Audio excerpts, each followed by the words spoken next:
My channel. I hope তোমরা সবাই ভালো আছো আর আমিও ভালো আছি। তো এখন বাজে সকাল 8টার, আমি রেডি হয়ে গেছি। আর এত সকাল সকাল রেডি হয়েছি কারণ এখন একটু বেরোবো, যাবো একটা কাজে। তো চলো আগে বেরোই, তারপরে তোমাদের সাথে শেয়ার করছি যে কোথায় কী কাজে যাচ্ছি।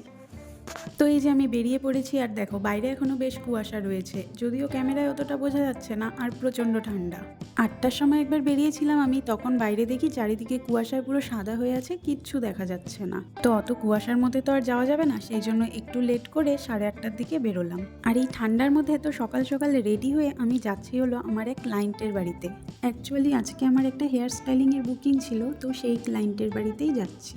আর এত সকালেই যাচ্ছি হেয়ার স্টাইল করে দিতে, কারণ দিনটা ছিল রবিবার 14 তারিখ, আর ওই দিন একটা অন্নপ্রাশনের ডেট ছিল। আর আমার এই ক্লায়েন্টের বেবিরও আজকেই অন্নপ্রাশন।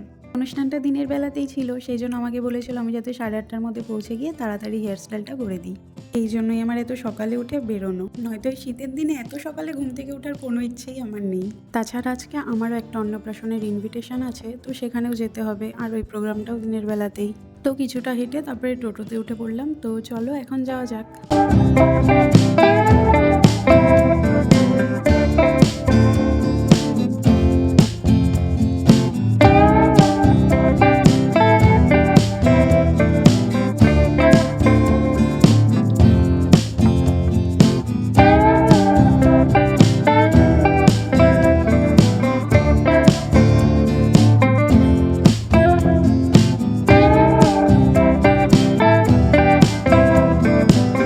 পৌঁছেও গেছি, আর এই দেখো এই পুচকিটারই আজকে অন্নপ্রাশন।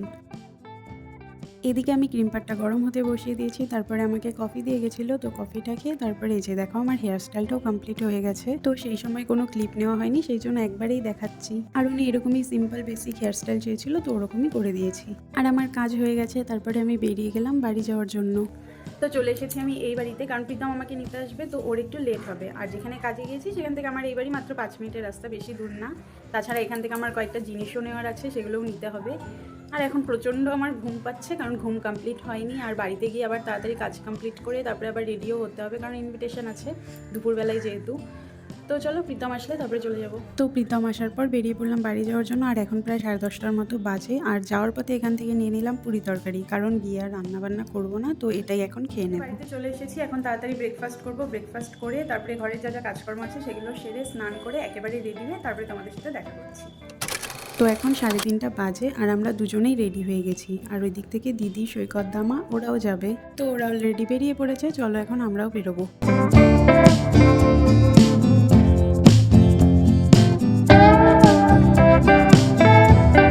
এই যে আমরা পৌঁছে গেছি। তো আমি এখন মার সাথে হেঁটে যাচ্ছি, কারণ মা টোটো করে এসেছে, তো টোটো মাকে একটু দূরে নামিয়ে দিয়েছে।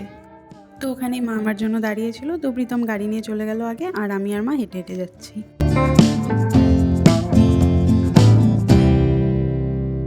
তারপরে চলে গেলাম বাড়ির ভেতরে, আর গিয়ে দেখি যে পুচকেটা এখন ঘুমোচ্ছে। তো এই পুচকেটারই আজকে অন্নপ্রাশন। তো এই পুচকুটা আমার ভাগনা হয়। এই যে আমার দিদির পাশে যেই দিদিটাকে দেখতে পাচ্ছ, আমার এই দিদির ছেলে। তার কিছুক্ষণ পরেই পুচকুটা আবার উঠেও গেছিল। তো ওর হয়তো ঘুম কমপ্লিট হয়নি, সেই জন্য একটু কান্না করছিল।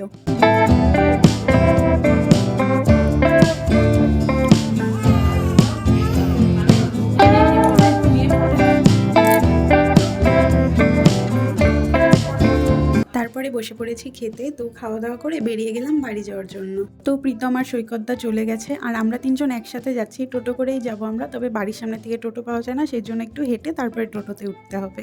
বাড়িতে যাওয়ার আগে একটু আবার মার্কেটেও ঢুকতে হবে, কারণ মা একটা জিনিস নেবে, তো সেটা নিয়ে তারপরে বাড়িতে যাব।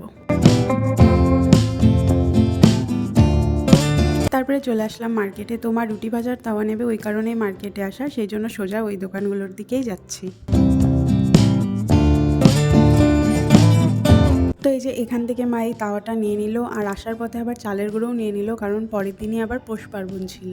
তো এগুলো নিয়ে তারপরে বেরিয়ে যাচ্ছি মার্কেট থেকে। আর দেখো মার্কেট ওই দিন প্রচণ্ড ভিড় ছিল।